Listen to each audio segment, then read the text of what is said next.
Hi, and welcome to the Pointe podcast. We are your hosts, Michelle Meltzer and Carolyn Pilcher. So today we're going to talk a little bit about when Carolyn and I first met and how we decided to work together, and I started getting nutrition coaching from her. Yeah. Also, welcome to week 3, right? Yeah. Or technically week 2 of the Fuel Point podcast. Mm-hmm. We hope you guys liked our last interview with Paige Fraser. I can't say it. I keep wanting to say Fraser for some reason. I know, but it's Fraser. Fraser. Mm-hmm. And we hope you guys liked that last week. It was really fun to throw this out there and see what feedback came back. So if you guys have any feedback for us, if you guys want to contact us, please do. Instagram, Facebook, email, whatever. Yeah. But yeah, so Michelle and I mean, we have these random conversations all the time, and we're like, why didn't we bring our mic? So we're hoping to capture something good today. We'll see what happens. Yeah. But yeah, going back to when you first started coaching me with nutrition. Yeah. So this was an awesome thing for me because I felt like I was learning things along the way. But I was still feeling a little bit lost. I was like, okay, how do I really build a balanced meal? Am I getting the right nutrients? What am I doing? Am I doing things right? Am I missing things? So it was really nice to actually sit down with someone and have someone be able to kind of lay it out for me. It also felt like it definitely affirmed some of the good choices I was making, but it also showed me the room that I had for improvement. Mm-hmm. And it's funny because, like, in all forms of the word, Michelle is a perfectionist. Yes.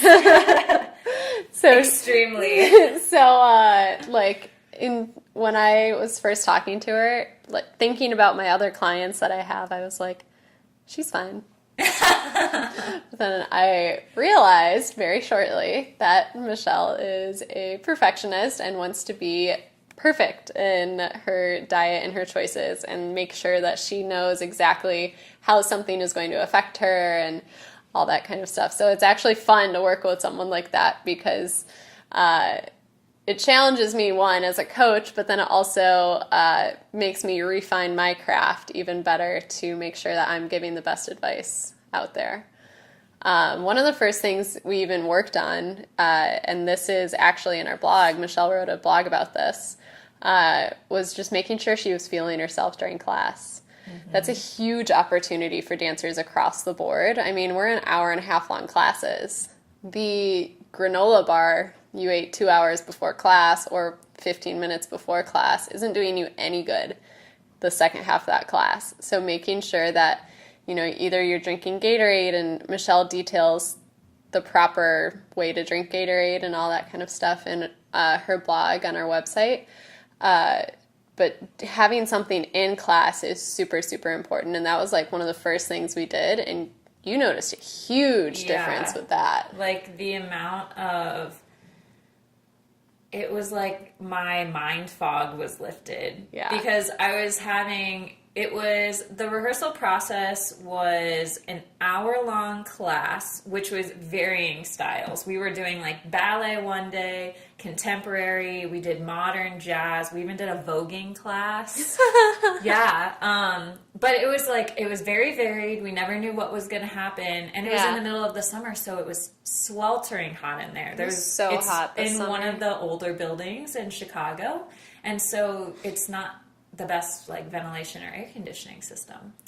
So it was hot, which means we were all sweating more. Mm-hmm. And then we would go into 2-3 hour rehearsal periods. So it was a pretty long day with a quick 30 to 45 minute lunch in between, if I remember correctly. But I would remember right before lunch, it'd be after class, after this 3-hour rehearsal, and probably about an hour before the lunch break, I was my eyes kept darting off to the side of the room. I was having a hard time picking up the last part of the phrase work.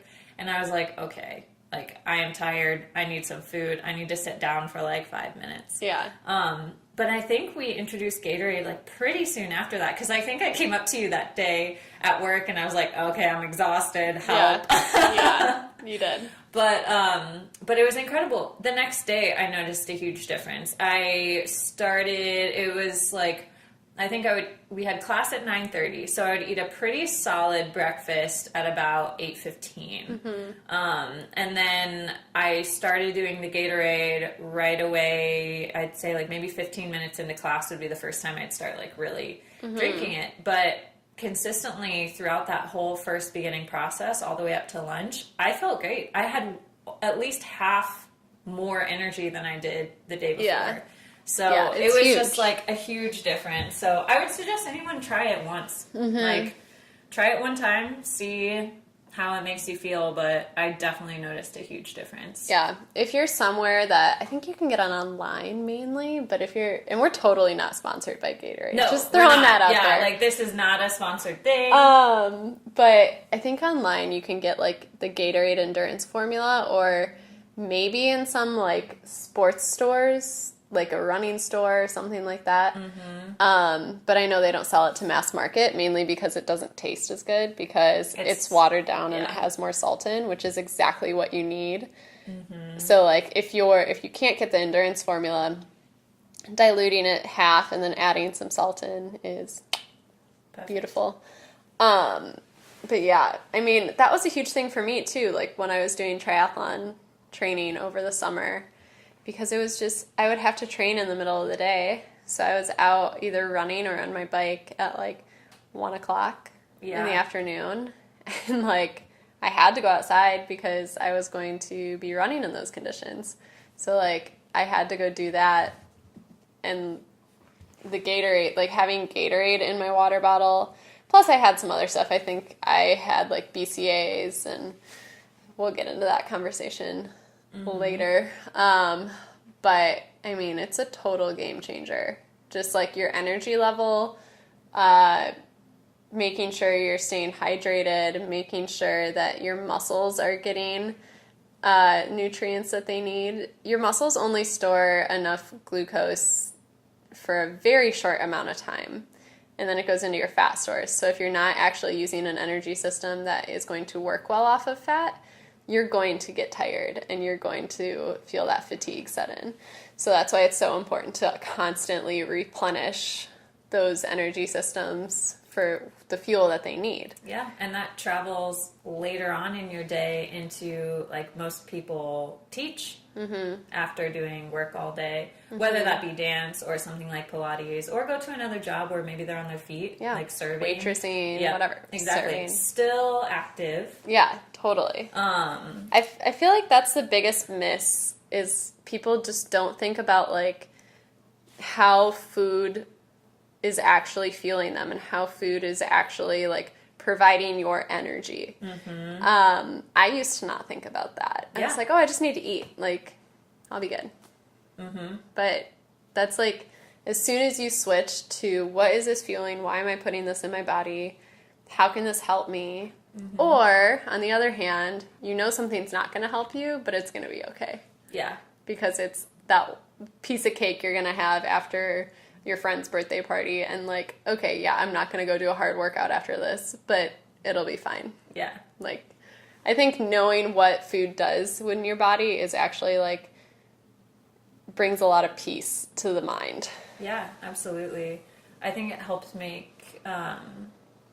it helped bring me to more educated and smart choices when it came to even grocery shopping, because I buy things that are different now that I used to. The way I think about my meals and the way I think about putting them together has changed a lot as well.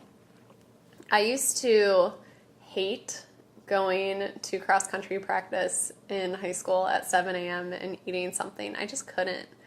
Like, it was just... I was just like, I'm not a morning person. I can't eat this early, which some people can't. Yeah.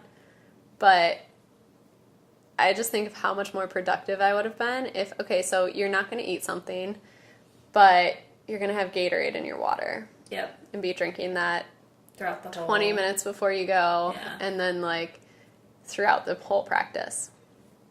That would have been awesome. Yeah. Or if I would have just sucked it up and had a banana or an apple or an orange or something that's going to give you that quick energy supply. But the more you know. Yeah. More applicable later. Yeah. But totally. That's good. That's why we want to share what we do know.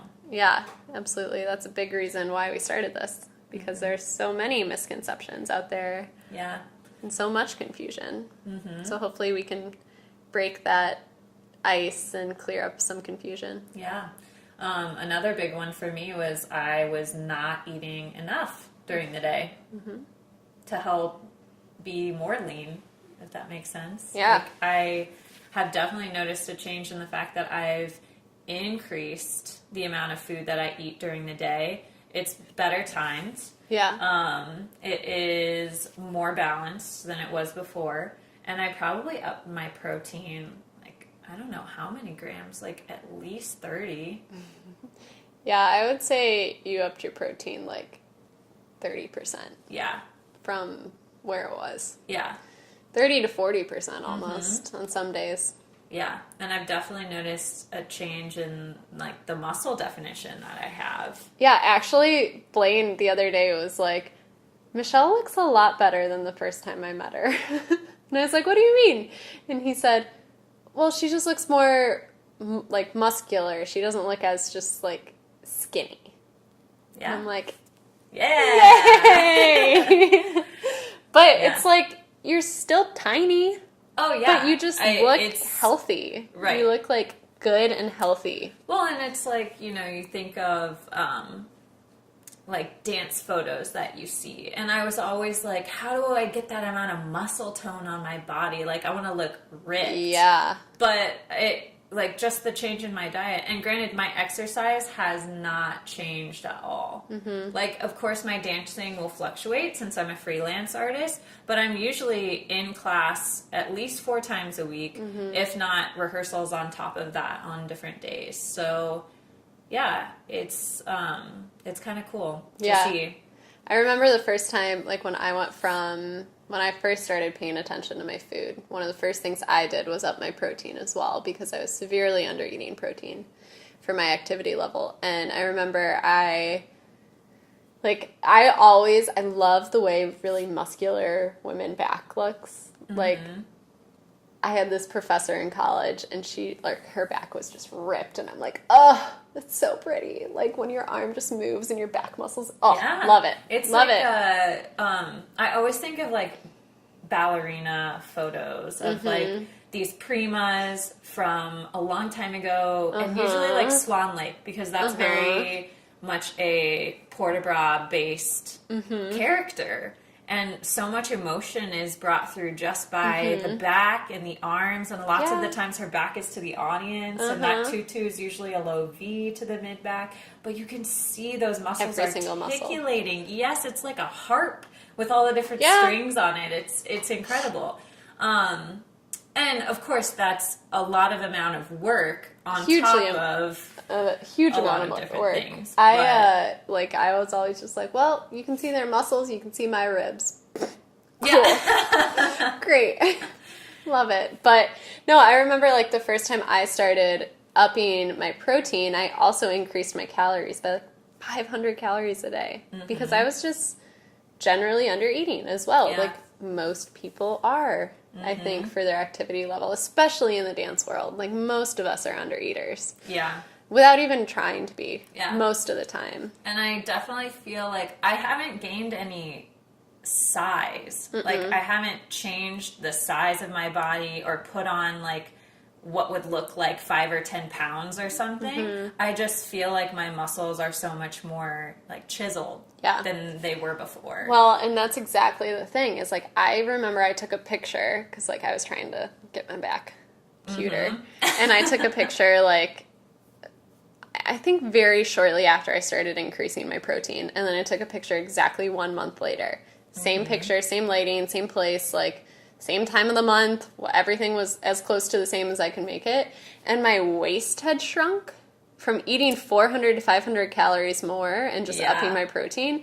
and my back all of a sudden like was lean. Yeah. And I was like, oh my God, what's happening? And that was like 1 month in. Yeah. Like normally changes with nutrition take so long.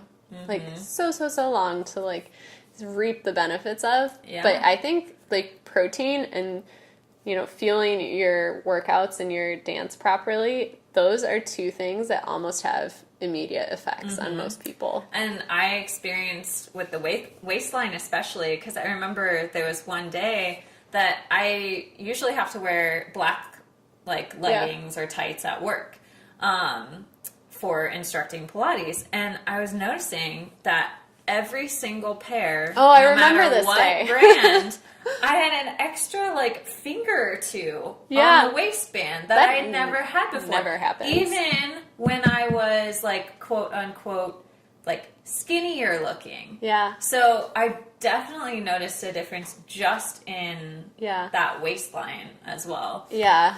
And it's actually, so it's interesting because like when you digest things, you digest them at all different rates. So what happens when you eat protein is your body takes a really long time to digest it. Like it's hard for your body. It's not hard for your body to digest. It just takes longer because it has to go through more processes.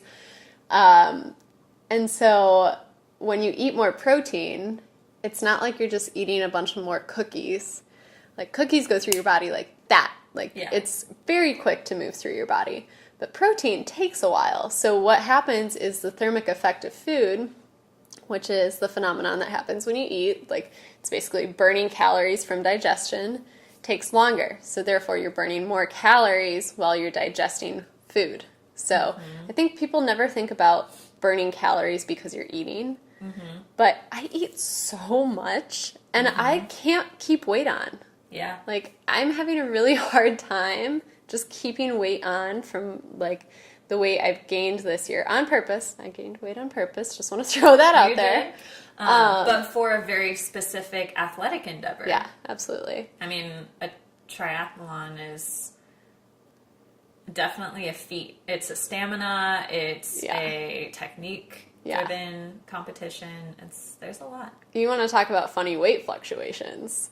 My triathlon. Okay, so I was like aiming for a certain number on the scale that I wanted to be at the start line. Mainly because I felt like if I weighed anything less than that, I would finish the race too depleted. Because it was an August race, it was in Cleveland, I was in one of the later heats, it was going to be hot, like I needed more stored energy in my body because also I was going to be in that fat burning zone like 80% of the race. And I knew that. So I knew I needed to do something to make sure that I wasn't just completely a wreck at the end of that triathlon. So I put on weight, and that worked out really well. Did my triathlon, and it was 90 degrees that day. Sun beaten down. The swim took me 10 minutes longer than I expected it to because the waves were like, I think like 3 to 5 feet high. And I would like take a stroke and just hit air sometimes because I was on top of a wave. It was ridiculous. Oh my gosh. And then the bike was just like sweltering. And I suck at the bike, so people were just like zooming by me. It was kind of funny. And then I got to the run, and the run was a 6-mile run up and down hills. And I finished around noon. So it was hot when I finished. But I was fine. Like, I was, like, mentally there. I didn't feel like... I never felt the... You know, you hear marathoners talk about, like, they hit the wall. I never hit the wall. Like, all was good with my fuel. But I got back from my triathlon, I think, that Sunday night. The triathlon was Saturday. I got back Sunday night. And I was... Even with all my good hydration, my good fueling practices during my triathlon, I still got dehydrated. And so, like, I think I peed maybe, like, 2 or 3 times from, like, end of my race Saturday to, like, Sunday night when I got home. And I was 8 pounds heavier. I was expecting to be, like, 5 pounds lighter, like, just did this triathlon, dropped a ton of weight. 8 pounds heavier. And I had never seen that number on the scale before. I was like, Blaine, look how much I weigh. And he was like, oh my God. He was like, where is it? And I'm like, I don't know, water? And it totally was, because then 2 days later I was back down. That's crazy. So 8 pounds. 8 pounds. In 2 days. In one day. In one day because of, yeah. Yeah. Crazy. Isn't and then that again, funny? Being well hydrated brought you right back down. Well, and it's funny because I probably gained like closer to 15 pounds from water retention, because I probably lost like 5 pounds during the triathlon. Wow. And then gained that 8. So like, who knows how much my fluctuation actually was. But like, when people are so obsessive over like, I need to lose 1 pound to fit into this, whatever, I'm like, go to the bathroom. Like, you'll be fine. But yeah, no, it's talking about weight fluctuations. Wow. But I looked no different. Yeah. Like, it's not like I was like huge and retaining a ton of water and you could see it and like I could just poke my muscles and my thumbprint was still there. It wasn't that at all. I was just like, oh, okay. All right. Here's where we're at. Wow. Yeah, good times. Yeah. But I guess it's also a great lesson in learning how the body is fluctuating. And you can't always hold it to a one-time specific standard and expect that it's going to stay there consistently. Like, I think myself, also being a perfectionist, like we talked about earlier, used to hold myself to a very strict standard of like where I needed to be with how I looked, especially being a ballet dancer. And so it's great to learn about the fluctuation and how it's not necessarily going to affect you aesthetically, but it does affect the internal workings of your body. Oh, yeah, hugely. I mean, like, I could go on and on about this. I talk about this all day with my clients when they're like, I'm 2 pounds heavier. And I'm like, have you pooped? No? Yeah. Okay. Case in point. Next time you go to the bathroom, I'm sure you'll be 2 pounds lighter. Like, we're good. But it's just one of those things that everyone gets so hung up about. And I don't care if you're a dancer, if you just, you know, want to look a certain way, if you are a male, if you're a female, if you're young, if you're old. Like, at some point, everyone thinks about their weight. Yeah. And it's hard. But just knowing that, like, it's okay that the body's going to go through a little bit of a roller coaster and it'll be fine. Yeah, trusting the process. Yeah. It's way more important, too, if you are one of those people who are, you know, either geared towards weight loss or you're in, you know, an aesthetic sport where you do need to weigh a certain amount. Like, my boyfriend Blaine does jiu-jitsu, and he'll have to weigh a certain amount during his tournament. Even thinking of, like, wrestlers. Yeah, totally. Like, wrestlers, MMA, anything. Yeah. You know, obviously weight is important, but you want to take your weekly average more than a single day. Mm-hmm. Like, if a single day is up, did you have salt for dinner last night? A ton. And did you maybe drink alcohol the day before? Or, you know, there's so many different factors that go into it. So just forgive yourself a little bit and take it again the next day and see what happens. Yeah, absolutely. But I guess we should wrap this episode up. Yeah. Thank you guys so much for listening. Yeah, we appreciate you taking the time out of your day. Yeah. And as always, we'll see you back here in 2 weeks. Make sure you check out our blog. Thank you for listening to this week's Fuel Point podcast. I'm Michelle Meltzer. And I'm Carolyn Pilcher. Make sure you're following us on all our social medias at Fuel Point. We're on Instagram, Facebook. You can email us at fuelpoint@gmail.com. We will have a new blog post next week on fuelpoint.com, and we'll meet you here wherever you listen to your podcast in 2 weeks.